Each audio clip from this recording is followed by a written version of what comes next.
Hello, listeners, and welcome back to another episode of Field Notes, the weekly podcast on matters agribusiness. I'm your host, TR Vivek. We've lined up a cracking show for you this week. Stick around till the very end. Part one of today's show, we will be talking organic farming. And in part two, we'll look at a new watermelon variety that's yellow, yes, yellow and not red, that has hit the market. What is organic farming? Is it an ideology, a high horse for virtue signaling, or a cult or a hipster code, or indeed a sustainable business? How do you know something is organic, and what makes for a genuine organic produce? To talk about the opportunities and challenges and the myths and realities of organic farming and food systems, we have on the show Rajshekhar Seelam and Sajan Raj Kurup. Raj Seelam is the founder of India's largest organic food brand, 24 Mantra. I'm sure you have encountered the brand in supermarket shelves and assorted e-commerce platforms. 24 Mantra works with around 45,000 organic farmers in 15 states across the country and sells close to 200 organic products ranging from staples like rice and dal to ready-to-cook mixes. Raj Seelam is an IIM Ahmedabad graduate and has worked long many years, had worked for long many years at a large agribusiness company selling pesticides and fertilizers. From being the devil's agent, shall we say, he turned into an apostle of organic good in 2004. Sajan Raj Kurup is the founder of Creative Land Asia, a large advertising firm. Sajan has decided to invest some of the millions he made in advertising into a new organic farm venture called Saint Farm. Saint Farm aspires to be an integrated farm to fork affordable organic platform. Welcome, gentlemen. Thank you. Morning. Uh, Hello, Raj. How are you? Fine, thanks, Vivek. Thanks for Uh, the small intro. Thank you. Hello, Sajan. How have you been? I've been good. I've been good. Thank you. Lovely morning and very good morning to all of you as well. Raj, I'll begin with you. You were a sort Sure. of pioneer in the branded organic space. Tell us how you got in and also why you gave up eating cabbage and cauliflower. Why no gobi Manchurian for Raj? Of course, now I eat, but not earlier. I come from a farming family. So immediately after campus, I joined this large agribusiness company selling fertilizer, pesticides, and seeds. And of course, my basic graduation is also in agriculture. So we were taught to use more pesticide, more fertilizers. So that is the only way to increase production. So obviously, I joined this business and then was there for a reasonable amount of time. And I think somewhere in the early 90s, then I used to work in the field, working with farmers and then educating them about fertilizer, pesticides, how to use more kind of thing. But that's when also I realized that what I was eating was heavily contaminated. I'd seen farmers dipping potatoes in pesticides, cabbage, cauliflower almost every day or every alternate day getting sprayed. Now I understand farmers actually put chemical pesticide tablets inside the cabbage cauliflower because the consumer doesn't want any pest inside when they buy it. And it is also one of those crops which gets heavily infected. So that was one thing. So that's why I think I stopped eating quite a few things, saying that this is not what I want to eat. Because ultimately, food should be nourishing, it should not become a poison. Similarly, even a crop like green gram, which is 60, 75 days crop, when I joined the industry, there were hardly any pesticide used. When I quit in 2000, there were at least 3 rounds or 4 rounds pesticide being used. So everything became contaminated. So that I think I started. I used to keep notes and then about ideas, etc. 92 was the first time I made notes saying that I should do something when I get a chance. And early 90s also this farmer suicide started happening. And coming from a farming family, it kind of affected me. And I said, whenever I get a chance, I should do something about it. And of course, those days there's nothing really called organic. At least we never heard in India other than whatever is the traditional farming, which the government was desperately trying to change. So that's how it started. And then the third incident was when my father got diagnosed with cancer. And then I started researching for various treatment options. That's when I realized the incidence of cancer is dramatically increased. Of course, one is because of better detection, and second also because of the contaminated food, contaminated environment, etc. And I think 2004 was the first time I had some money of my own, coming from a farming family and working for a company, great company, but not a good paymaster. I didn't have really any money. So then I think I started some other business, and then luckily I sold it and then got some money. And then I said, let me live my dream. So that's how I think I started 2004. So always the vision has been very clear that whatever we do, we should be able to help farmers. Second, we should be able to produce pure, good food. And the third is do our little bit to make this environment a better place. I also come from a philosophy saying that food is curative. Food also should be enjoyed. It should not become a punishment in the name of health.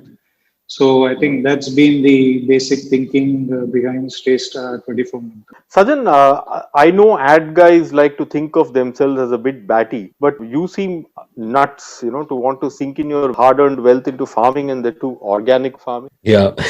No, in fact, see, the journey started quite a while back, and there is obviously, when you get into something like this, there's a certain amount of passion, there's a certain amount of experience that comes into play. And then, of course, there has to be a sincere amount of purpose, right? This is not an easy thing to get into. So I come from a family which is like a fourth generation farmer family, but it's not like we've ever grown up on farm or we've farmed. We've been city sleekers, living that life, living in 11 different countries. Then in about say around 2018-19, I'd actually invested in an apiary. Obviously, we all sort of started moving towards a little more conscious sort of lifestyle, right? Worrying a little more about what we eat, etc. So it starts as a personal journey. When I set up my first apiary, I started going and spending a lot of time there, right? And through the entire thing, started meeting a lot of different people who are into this, into the more sustainable way of living and producing.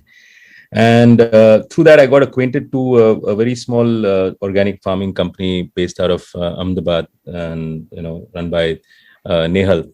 And we started talking about it. I got really interested and intrigued, and said that, look, this is something that there's always this. Every city sleeker has this dream, like one day I'm going to go and farm. You don't know. It sounds very romantic, but it's damn tough, right?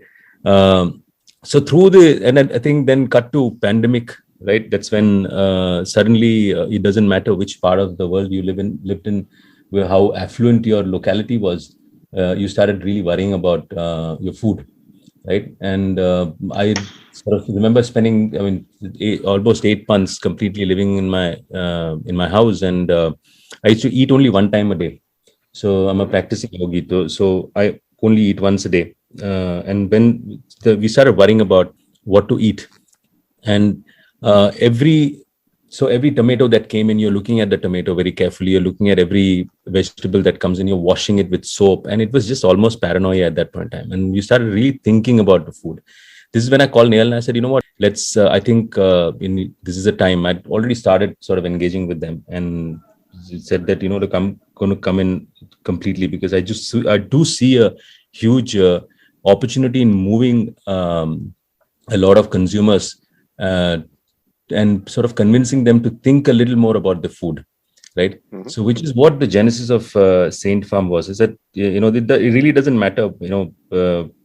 Finally, we realized that much as we may be chasing, whether we are chasing wealth, we are chasing, a certain standing, whether we're chasing prosperity. Finally, just one little tiny thing can come and change everything about the way you live, right? And this is where I said that I know technology very well. I sort of bring in a lot of tech expertise on whether it's back end, whether it's farm tech, whether it's the front end part of it, whether it's UI. We understand that really, really well. And the whole conversation started on how do we make organic the way of life. It's not in most parts of the world and in India, I think it's become a little bit of a lifestyle sort of a product, right, where people are willing to pay a little more. But I think good food and the right food is not a choice. It should be the right of every human, right? So I've just embarked on this, as foolish as it may seem, on trying to really make it a lot more affordable and more accessible. That's what I am. I may not. I'm not a. I'm not an expert at farming, right? But I know that I can be of incredible help in sort of making things a lot more accessible and affordable.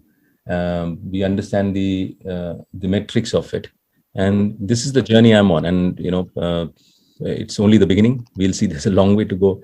By God's grace, we will. Raj, give us an overview of the organic business landscape. Is there a large enough opportunity, or are we talking about a niche sort of urban lifestyle fetish here? I think this is always, I think every time I get asked this question, uh, whether it's a fad or this thing. So now the organic movement has been there since the early 60s with the start of the hippie movement, right? And then it has been continuously growing. And in fact, 2008, when the global market tanked and then the recession happened, that was a test case whether organic will stay or because it's a fad, it'll drop off. But even during those periods, the growth rate came down from about 12, 13% to about 8%, but it continued to grow. And in fact, during the recent pandemic, also the market has grown considerably. Like the US market has grown, it was trending around 5, 6%, then it went up to about 12%. And similarly, what we see in India. So people definitely see a tangible benefit in going organic because there are two things. One is the negatives and then the positives. So if you look at the daily food which we eat, obviously pesticides, people use pesticides, fertilizer, etc. And when you use pesticides, the residues will not be nil. So the government also fixes something called a maximum allowable residue limit. And based on one study done by Science CSC, Science Center for Science and Environment, many years back, they found that the pesticide residues in food in India is anywhere between 2 to 74 times. So that means it's nothing but slow poisoning. And the danger of pesticide is well known, it's been well documented. It definitely leads to changes in the body, mutations resulting in cancer. Obviously affects reproductive health, it affects neurological development of children. And then, of course, autism is also one manifestation of that. So a lot of this is well documented. And when people use a lot of fertilizers for a period of time, the heavy metal concentration in the soil increases, which ultimately come back into the field. A few years back, we had a controversy about heavy metals in a popular brand, etc.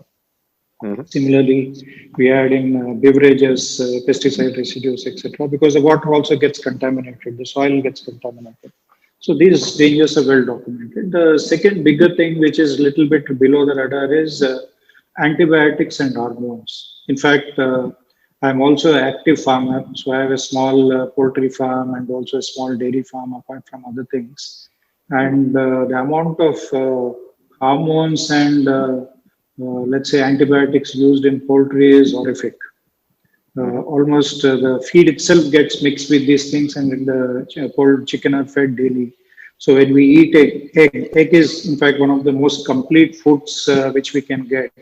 It's heavily laced with these pesticides, pesticides, of course, because the feed itself is pesticide laden, and a lot of times junk gets used in animal feed, and antibiotic residues, hormone residues. In fact, it's been, I'm still figuring out how to do without, of course, I don't use it. So I've lost almost 50, 60% of my flock in the last 3 years. So I'm still figuring out ways how to manage this better. And of course, there are definitely some improvement, but still a long way to go. Similarly in dairy.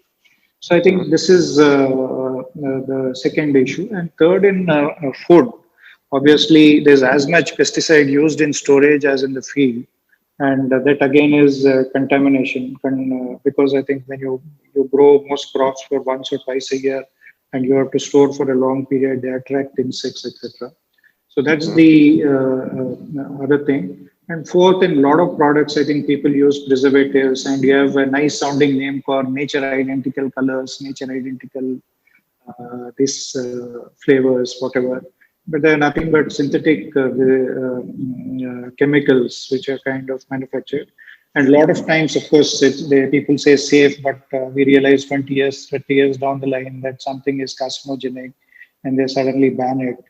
And a lot of times allergies and other things are also related to this. If you have a wheezing asthmatic or anything, the doctor, one of the advices they will give is stop using all this biscuits, chocolates, and then your beverages, bottled beverages, etc.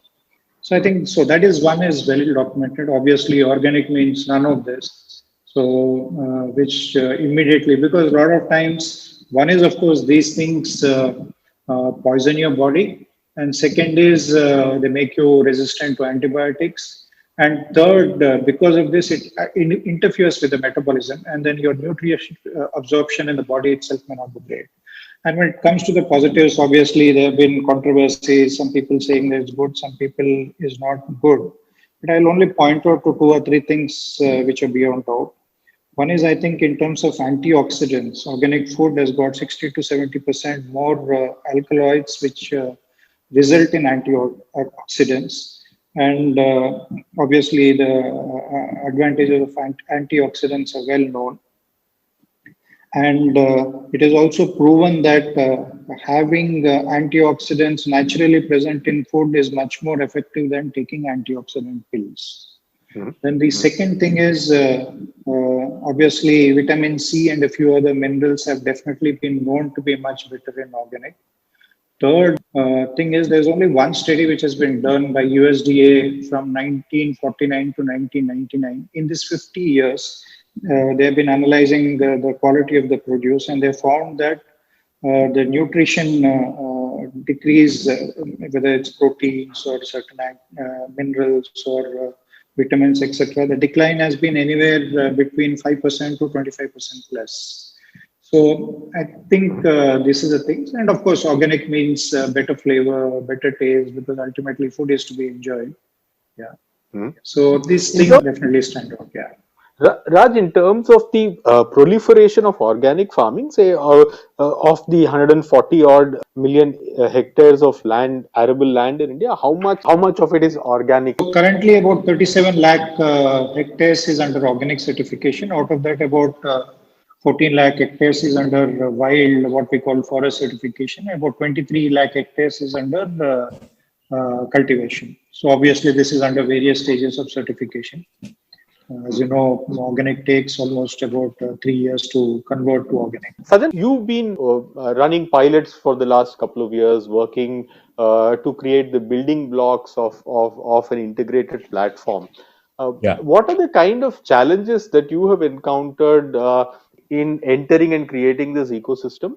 And in terms of consumer apprehensions or expectations, what have been your learnings about organic farming? So one of the first realization, and I've been building brands for close to 2.5 decades now, right? And we have one of the things that we've realized is that no amount of fear psychosis, no amount of warnings are ever going to change the behavior of a consumer, right? Very difficult to do that. And if that was the case, then everybody would have stopped smoking. But fundamentally, I realized one thing when we started doing yes, there are, organic farming means longer gestation, right? Just the conversion of land takes time, right? Then again, it's also a huge amount of ethical practice, right? You're not, supply becomes the issue. Now, unless and until we try and make strong economic sense out of this entire model, right? It is not going to be widely accepted practice, because finally we are living in the era of consumerism, where every day people are trying very hard to sort of shortest possible time produce as much as possible in the cheapest way possible, right? In an environment like this, the most important thing is to really sort of figure out the tenets of what are we trying to really do with this business as a business, right? As a philosophy, organic is a fantastic philosophy. But when you really start making business sense out of it, is when you suddenly realize, okay, this is actually contrarian to what the practices of the world are. So it starts from that. So you're diametrically sort of sometimes in an opposite space as compared to where the business is in the world. So for me, the fundamental thing is, unless you reach a certain scale, certain size, unless we create a certain, especially when you speak to farmers. Now, if you tell a farmer, look, you have to wait 3 years till it gets the land gets certified. What is my incentive? What is my instant gratification? How does this change my life? Right? Those are the questions that they are more interested in. I've got this land. If you're going to tell me that now I have to wait for 3 years, and I have to invest that amount of time, why should I do that? Right? Those become the challenges of this entire thing. Everyone, that's the one thing that we realize, that everyone realizes that this is the way to go. But can you show me the economic sense of this entire thing? So to me, the first challenge that I've faced in the pilots that I've run is this whole thing about, okay, what is in it for me? And we actually had to sort of rewrite and our case studies multiple times to come back to how it's going to make economic sense to all concerned, all involved. And through that process, obviously there is a lot of emotional appeal that must be built around consumers to really go there for their own good, right? But first, I think the most important thing is to really sort of build an ecosystem which is financially viable, which takes into consideration, right, the upside, the economic upside of and the long term benefits of doing something like this. Raj, tell us about the economic sustainability of being in the organic food business. You told me yesterday when we were speaking offline that it took about 13 years for 24 Mantra to reach profitability. Does it sounds perfect, but does this really make economic sense? Uh, Two things. I think this is like slow cooking, right? One is, of course, it took us a long time to build the supply chain because I think we had a choice. In fact, when we started off, there were hardly any regulations. But then it was most like self-regulation, self-discipline, because if you don't start with the right values, then you can never change it. So, in fact, there are a few companies which started with us and they got into everything like input trading, etc., and selling to the farmers. But many of them have kind of vanished because of all these shortcuts. So it's been a tough journey. But as I said, for me, I think my mission of creating sustainable livelihood for farmers and taking that. Pure and good produce to consumers has been very, very important. I guess if it was just a commercial thing, then it definitely wouldn't have made sense. But because of this overarching mission, it's kind of, I would say that been very, very satisfying. Obviously, for us, three things are very important. One is the impact we make on farmers, the impact we make on consumers, and third, obviously, business has to be profitable. It has to eventually give returns.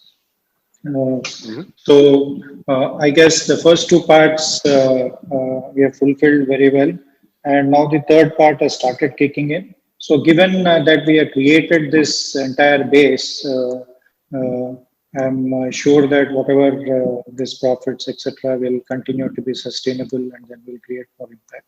So if it's just business proposition, definitely wouldn't have made sense. But because for me, the other things were equally, if not more important, it's kind of been very satisfying. Then a question for both of you. Does it mean that to be in this business, whether you are a large organization selling things to the consumer or even as a farmer who's producing the food, you need to almost have a missionary zeal about organic food and systems rather than just the desire to create prosperity and wealth? Sajan, go ahead. So I fundamentally feel that, of course, anything that we get out there and try to do, and when you're going slightly against the grain of when you're choosing not to take the path of least resistance, there needs to be you have to have a North Star about how you want to go about the business. So whether it's the farmer who's in this entire thing, whether it's a trader, whether it's a businessman, there has to be a certain strong North Star. To me, as someone who has just walked into this sort of business, I think it's about figuring out a way to actually sort of incentivizing that North Star. right? It's not about having a missionary like zeal.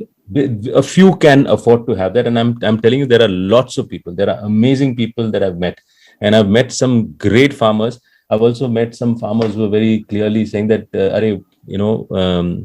this doesn't make sense for me, right? So I'm not going to judge either, because at the end of the day, if this has to become a sort of a widely accepted way of sort of doing business, then we need to incentivize the North Star.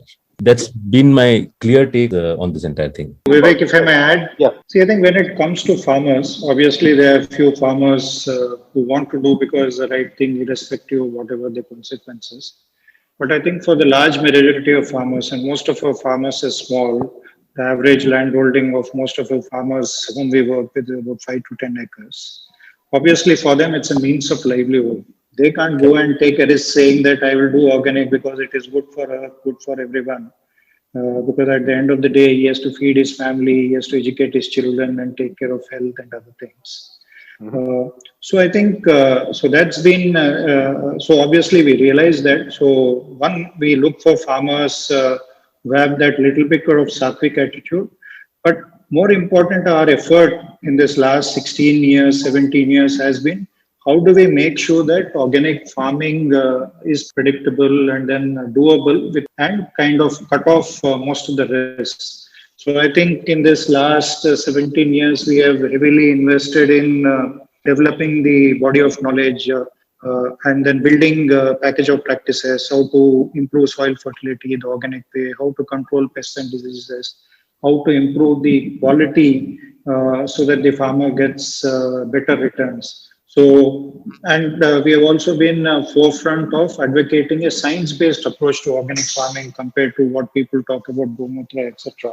Because we have to use science. So we have worked very closely with a lot of universities in devising this, compiling successful farmer practices. So the idea is how do we make sure that when a farmer takes up organic farming with us, by and large, 80% of the time works for him, because that 20%, whether you're a conventional farmer or organic farmer, is dependent on nature and other things. So that's what we have done. So today, and that's why I think our retention rate of farmers has been very high. And second is we are also able to keep on attracting new farmers. And what we have seen is people, and of course, when we go to a farmer, we don't tell him that you do organic farming because you're going to get rich. Because we tell them because this one is, of course, it'll give you definitely better production, and then also I'd say better income. What we have found empirically is people make about 15 to 30% more net income by going organic. One is because of little bit reduction in cost, and second, the kind of premium we pay to the farmers. And of course, people require that much because otherwise there's lot more effort involved. Obviously, a farmer has a small piece of land and he has to make a living, and he can't do philosophical reasons. So that's why I think we have invested quite a bit of time, effort, money in trying to develop methods, tools, and techniques to make sure that organic farming practices work almost 80-85% of the times. So we have developed the package of practices and then how to control pests and diseases using locally available herbs, etc. Then the second level of defense is using biological means of control pests and diseases, because in nature, for every bad thing, there's something which protects it. So for every harmful pest or disease, there's a parasite or a predator which keeps in check. So that's what we have done. And what we have seen, and then second, what we have also done is obviously seeds make a lot of difference. And in organic, a lot of times people use open pollinated varieties, not necessarily hybrids. Of course, we don't have anything against hybrid as long as that works for us in the organic system. So there, what we have done is we have developed this seed farmer concept where we get the parent seed from universities, research institutions, give it to good farmers. They multiply under our supervision, then we take it, clean it, grade it, and give it back to them, and they exchange among themselves. That has also helped in improving the yield and also the quality of the produce. So because of all this, what we have seen among our farmers is the incomes have gone up by 15 to 30%. One is little bit reduction in cost, and second is uh, whatever premium we pay. And third thing, what we have seen is the yields. A lot of times, I think the question is because organic means less yields, etc. But what we have seen is in rain-fed areas, there's really no drop in yield. It's more or less similar. It could be there in the first 1 or 2 years where the transition has to be managed carefully. And a lot of irrigated areas where the pesticide other usage has been relatively modest, there also we don't see much challenges. Obviously, in areas like Punjab, Haryana, or Delta region and Tamil Nadu, where the usage of pesticide fertilizers is high, the transition period could be longer. Then third thing, what we have seen is the financial risk comes down for the farmers. A lot of farmer suicides happen because farmers borrow money for fertilizer, pesticide, and they have uncertain yield, or if the yield is good, price is not there. They get into losses. In fact, study after study has proven that farmers are not even able to generate enough surplus income to meet their revenue expenses, forget investment in agriculture, etc. So they don't have to borrow money for fertilizer, pesticides, and we also emphasize on diversified cropping, diversified source of income, because ultimately the farmer might be very good, soil might be very good, but if the nature doesn't cooperate, you are at risk. So the financial risk is less. So that's why I think a lot of farmers get attracted to joining our program. And third, what we have found is in difficult times, in drought years, etc., organic fields perform much better because the soil is much better. It's able to retain moisture for a longer period of time.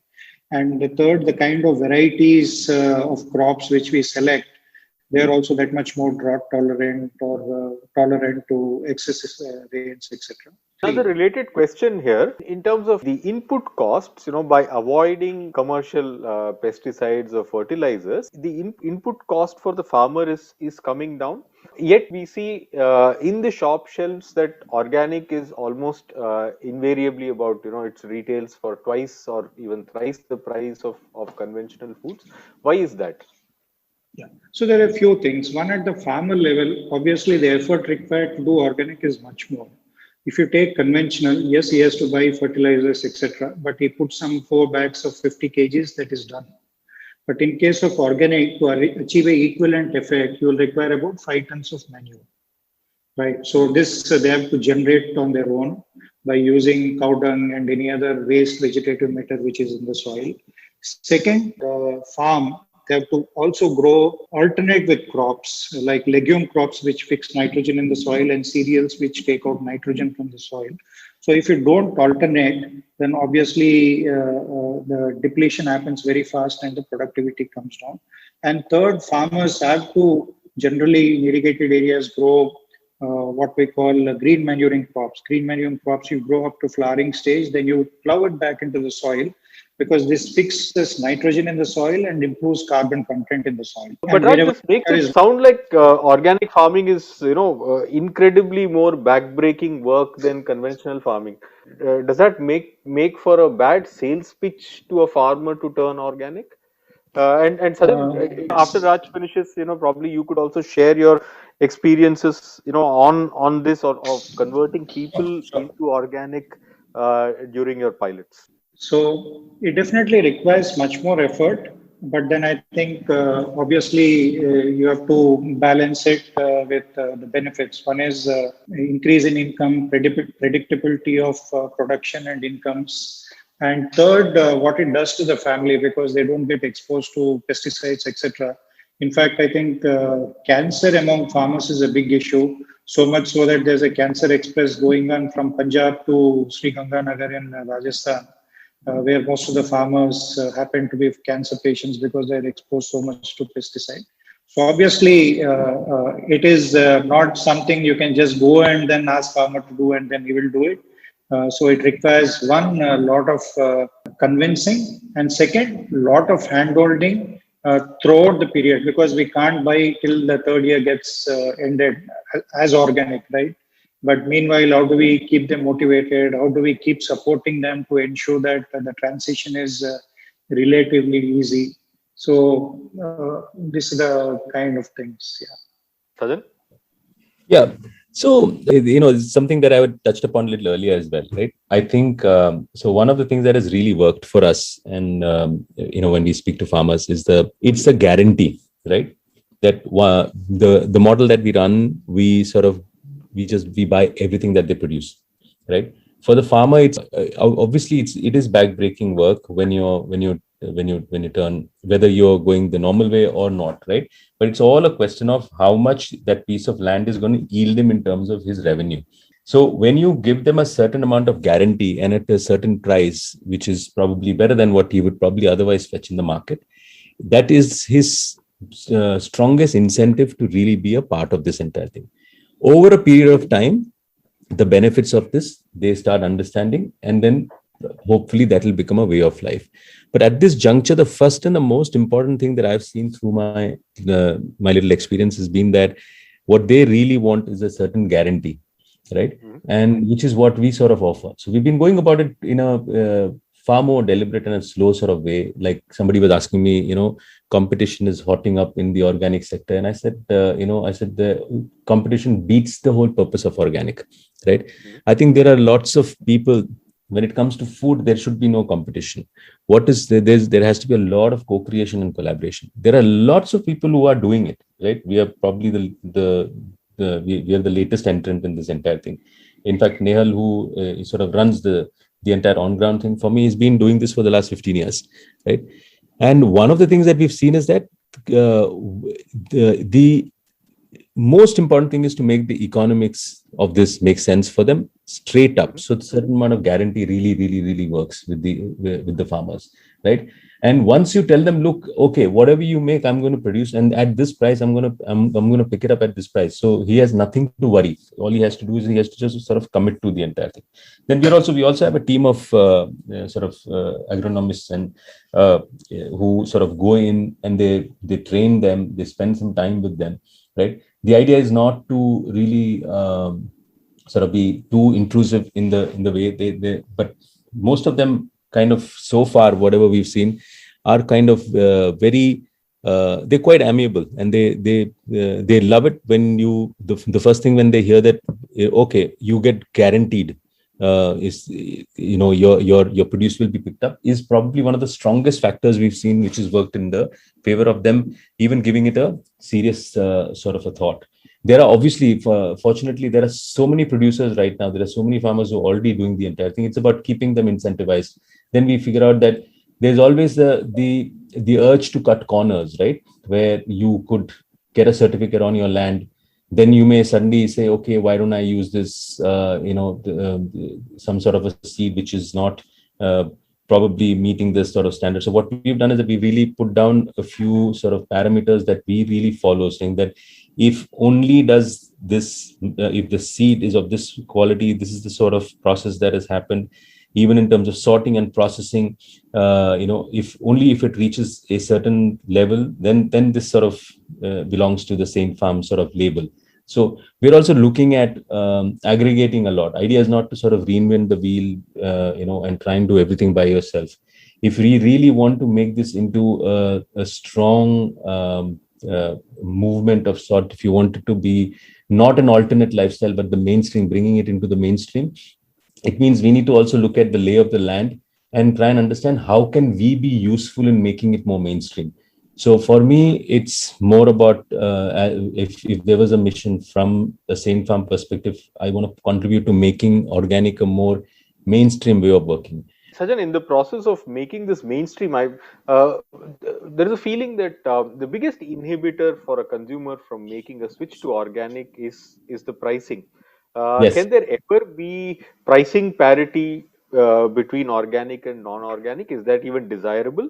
Like, say, pricing parity between, say, if I were to use the example of electricity, between renewables and conventional sources of electricity, can there ever be pricing parity? See, price fundamentally is it's a factor of demand and supply, right? And when I say demand and supply, it's also the amount of people who are willing to the amount of effort somebody is willing to put in right? And the price that they're going to be able to, they're going to be sort of claiming for that.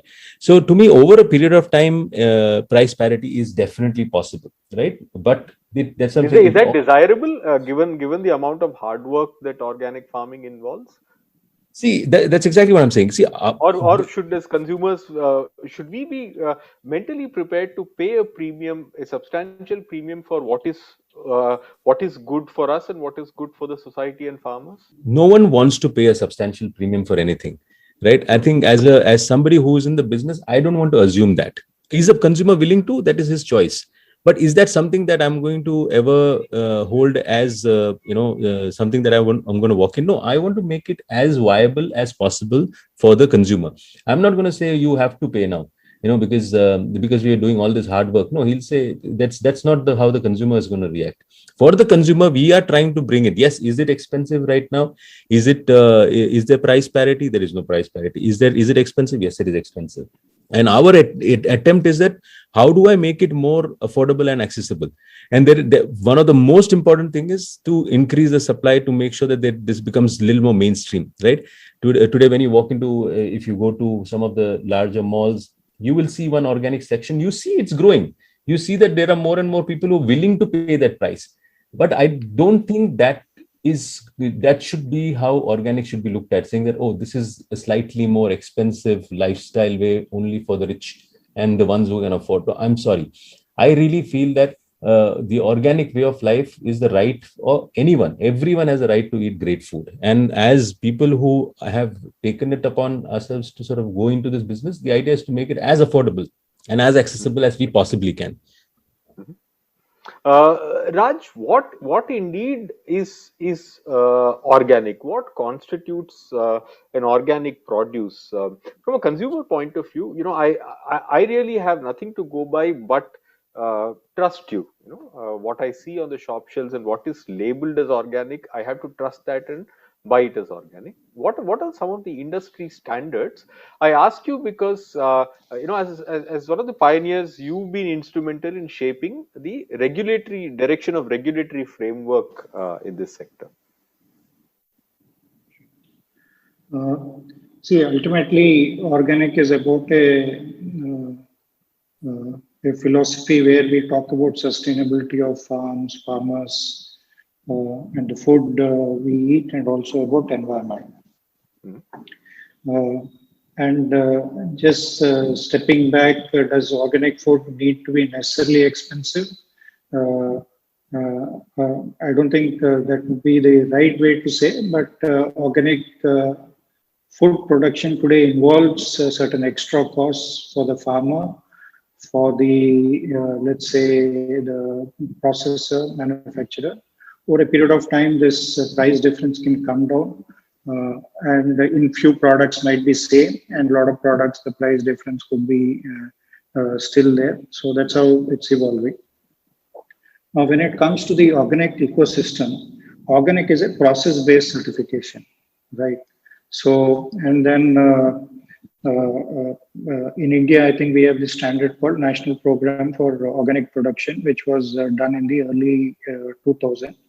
We have tried to kind of model it based on a little bit on US and European thing. So today, the three major standards: one is the Indian standard, then the US standard, and European organic standard. And whether is in India or elsewhere, obviously he wants the best quality, most genuine stuff. So today, I think the organic certification for NPOP is administered by APIDA. So it is the accreditation agency. And then they have accredited many certification agencies to inspect and certify. And in turn, they get annually audited. So we have the NPOP logo, India Organic logo, if you are certified, which we can use. And a few years back, I think the Agriculture Ministry came with the Jaivik Bharat, the PGS system kind of thing, which is again loosely modeled on this, but a little different. So that is yet to catch on. And of course, it's not accepted other than in India, whereas NPOP standards are accepted across the world. So I think the first basic thing is having that certification logo on the pack to know that the consumer, it's like ISA logo, whatever, that at least it meets certain basic standards. But there are two things to this. There's a spirit, there's a letter of the law and the spirit of the law. Because I think this organic certification is basically dependent on certification agencies coming, inspecting every season. And what we follow in India is a group certification. So that means a group of farmers get certified because each farmer is small, each farmer and farm is small, and then obviously the costs are high. So the group certification kind of mitigates that. Group certification, does that mean that one farmer certifying another? The PGS system is like that, whereas in national NPOP system, which is the National Program for Organic Production, where the India Organic logo is used, there it is a third party certification. So in PGS system, the whole idea is your farmers is peer reviewed, peer certified kind of thing. Whereas the NPOP system is a third party system, and worldwide that is the standard, and that is what is accepted across the world.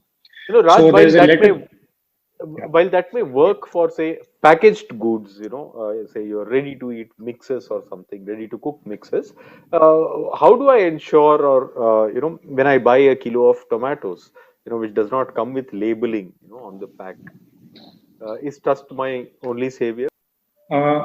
See, as I said, I talked about the letter and spirit, right? So the letter is having a certificate and then being able to put a logo. Then the second part is spirit, saying that on a day-to-day basis, you actually adhere to the standards and make sure that you follow this. So that's where I think a reputation of also brand comes into play, and your traceability system comes into play, right? So that is what would distinguish. So you have a ISA mark, but then obviously consumers trust some few brands more than some other brands, etc. That is based on again the reputation of that brand and company and the systems processes that they follow. So you have that basic thing in terms of the certification system. Over and above what we do as individual organizations makes a difference in building that confidence in the consumer. Sajan, what are the challenges that you faced in maintaining the organic integrity of what you sell? Because we are talking organic, are there any supply chain challenges also? A crate of organic tomatoes rubbing shoulders with conventional produce, does that affect the quality of what goes to the shops? Is there any So unique challenges in the supply chain? yeah, so for example, I mean, for us there are two parts to it. One is obviously the not so perishable, parts of the goods, and then there are the fruits and vegetables, which we've seen that that's where a lot of control needs to be exercised, and which is something that we've piloted in the greater region of Ahmedabad, in Gandhinagar, where we work with hyperlocal farmers as far as this is concerned. It just what happens is that here only when we get the order is it harvested, right? So there are clear parameters we're putting down on this entire thing, so that there is no contamination. We don't even believe in having any kind of a cold storage, or sort of even if large scale storage is not something that we really advise, if we really want to go this sort of a method. So this is something that we're piloting. We've started with Ahmedabad. We're looking at NCR as a region, then we're looking at the Mumbai, and so a lot of metros we're taking, and we're working with a lot of hyper local farmers to really create like a harvest when ordered kind of a way of going about it. So this is one method that we are trying. So far we've got some great response in Ahmedabad, which is sort of encouraging, and we're looking at taking this model across. And there are a lot of farmers, there are a lot of hyper localizing some of these things are one way of having serious amount of control. Otherwise, when you if you sort of turn this into a sort of a large scale procurement business, then there are lots of these risks where you don't know when is what's on the way. Somebody mixes something, you don't know what goes on. Adulteration, as Mr. Seelam was also saying, is a huge sort of parameter to worry about. But which is why we're going about it slowly, very deliberately, and saying that let's do it with utmost control as possible. And it will take some time, but I think if we can actually sort of build a chain of hyperlocal farmers who can cater to markets closer to them, this is probably one of the best ways to sort of control it. Secondly, when you do this, the whole idea of harvesting when the order is placed, this means the consumer has to be willing to wait about approximately 18 hours, right? That to me is a smaller price to say, and there are people, and this year we are seeing a lot of lowest hanging fruit sort of coming in and sort of subscribing to something like that, where people are willing to wait a little bit because they know it's going to come straight away harvested.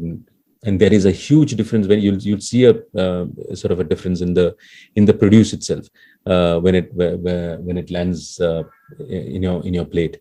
So some of these things, yes, it's it's a slightly unconventional way of looking at things, but I do see that there is a way to scale it up. So hopefully we'll be able to do something in the next 3 or 4 quarters.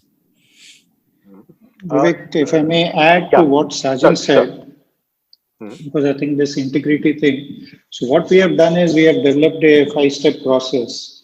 One is we form farmers into informal groups, and if anyone violates, we expect the group to tell, otherwise the whole group gets penalized.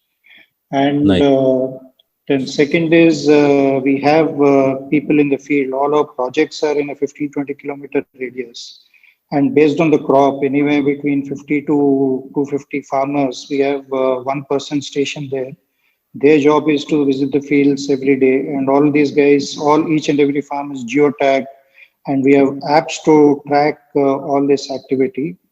And the other important thing is, I don't think any farmer wants to spend unnecessarily use pesticide.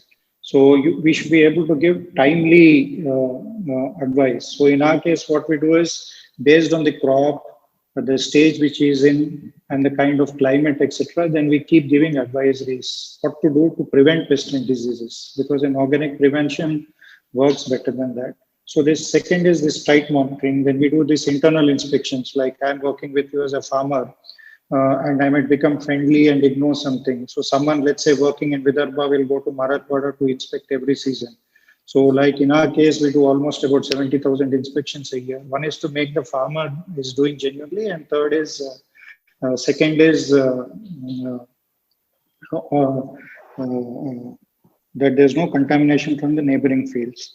And of course, the certification agencies, they inspect every season. And fifth is what we do is when after they harvest the farmers, we draw samples and test for pesticide residues. Everything has to be zero. So this is how I think we are able to control. So it is a combination of, one is very tight monitoring. Second is giving timely advice to farmers so that in the first case, you prevent pest and diseases. And second, if something happens, then you are able to give immediately some kind of effective control measure. So I think this is the two fundamental things which are key in assuring organic integrity. Raj, how does a farm turn from a conventional plot of land to an organic farm? What are the hoops that it has to jump through to be certified as organic farmland? So I think typically once we select the farm and farmer, then we take down whatever things he has got, how many and cattle he has got on the farm.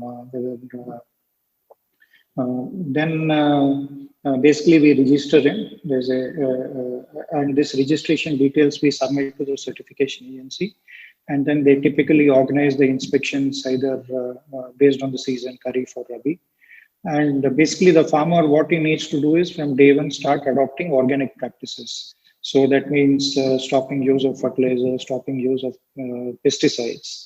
But meanwhile, also we tell him how to do good quality composting, normal composting, vermicomposting.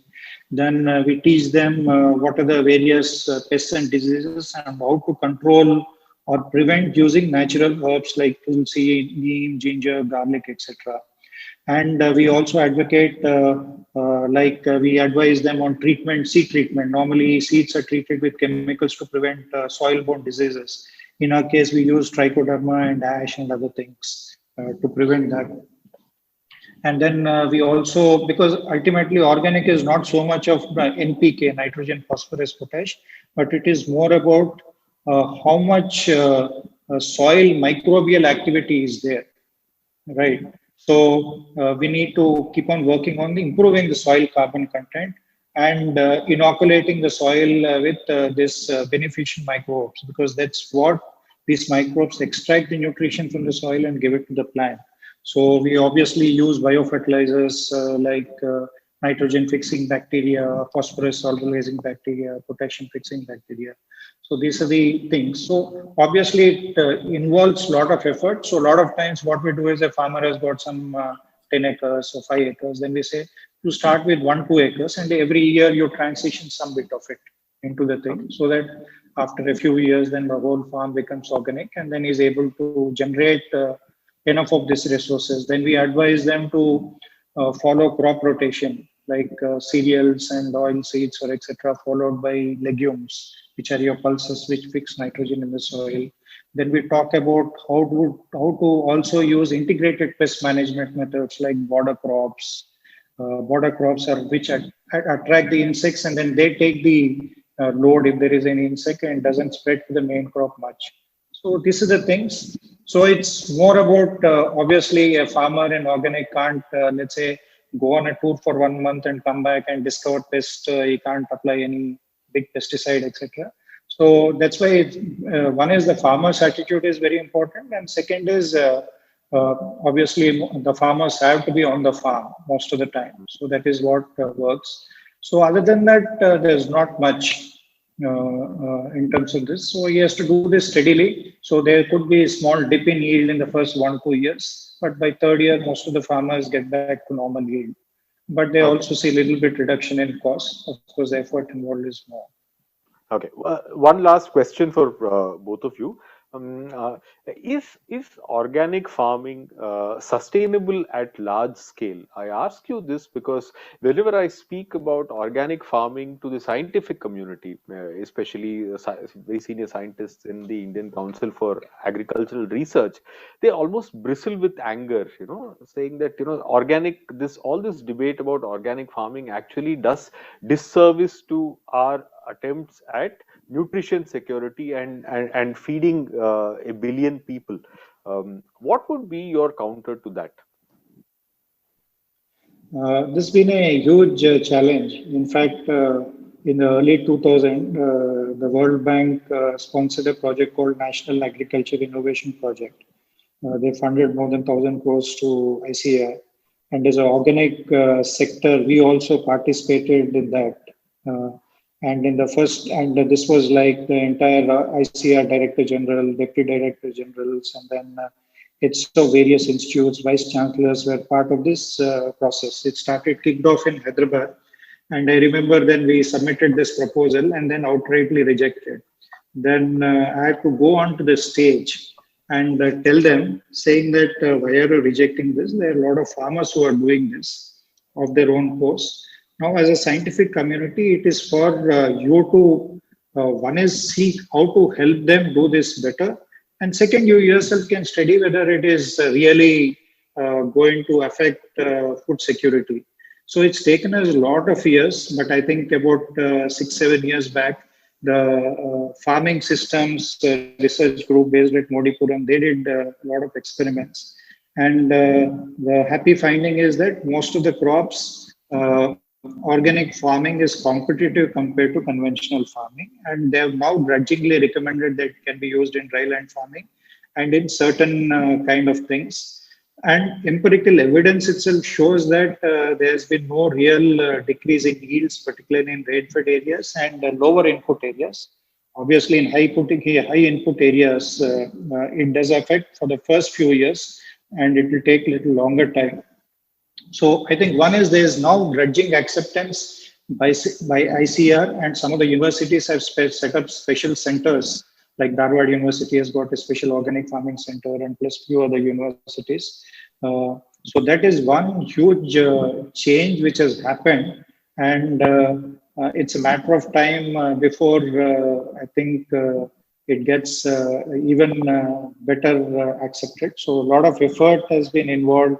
both at a policy level, working with the scientists. But I think today we have reached that stage, and then people also know that it doesn't really affect food security or yields in most conditions. And whether every farmer can do organic, I doubt, because it definitely requires that much more effort and commitment. So my sense is we can easily convert about 10% of the area to 100% organic.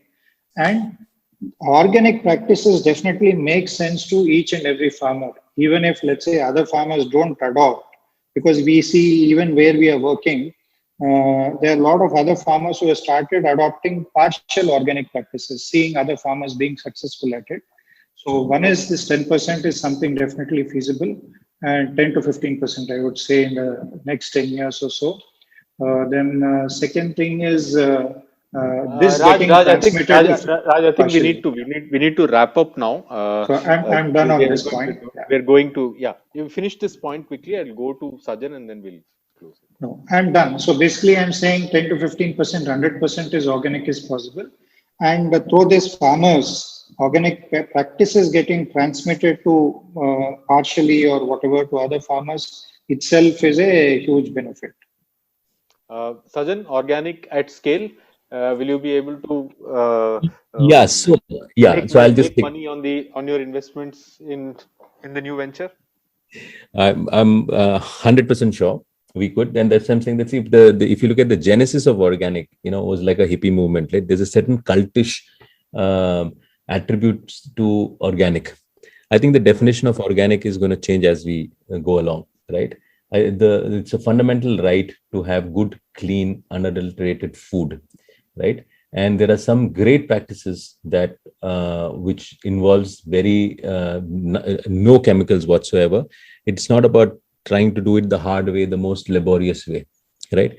To me, it's about really what we should really try and do, and which is what we're going to be attempting, is to sort of make the whole concept of organic farming a lot more scientific. Today, the most amount of investment has gone into sort of putting a lot of AI behind this entire thing, right? Especially in the back end. For me, it's not about knowing what consumers want, but it's about figuring out using artificial intelligence to sort of really understand, what would be the best practice for the land, right? How do I sort of automate some of these sort of things? Can we drive certain amount of efficiency through that? Can our AI model tell us more and more about, by constant monitoring? Like we had done something for the Dubai municipality where we actually created remote sensors that were embedded into the soil, and that sort of told them the moisture content and the nitrogen content and all that. We've sort of built on top of that. We have our own tech company, so we built that, and now we're sort of deploying that across the acres of 350-400 acres of land that we sort of cultivate on. Which sort of gives us a remote feedback on a daily basis on certain nutrient content, everything. So it also shows one, obviously it goes in as a whether the farmer's doing the job, if whether there's any contamination. Secondly, it also gives you copious amount of data, right? So I'm trying to also use a lot of data. See, my expertise comes from technology and creativity, right? And I want to really bring in, I'm not stuck to the concept of the organic being a sort of a laborious way of getting it. This is something we have to move on and make it as scientific as we possibly can, and that is absolutely going to be possible if you have the right kind of technological sort of interventions.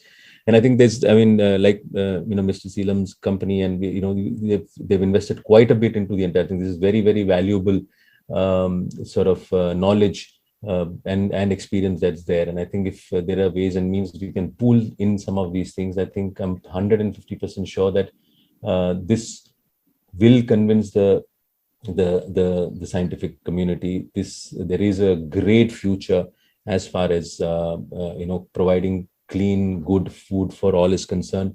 Food security is of paramount importance. Obviously, that's what we that has to be at the center of whatever we do. The center of what we do is not about just being very closed to a technique, and we need to move away from the cultish sort of meaning of what organic can stand for, and look at how it can really benefit the farmer, the land, and the consumer.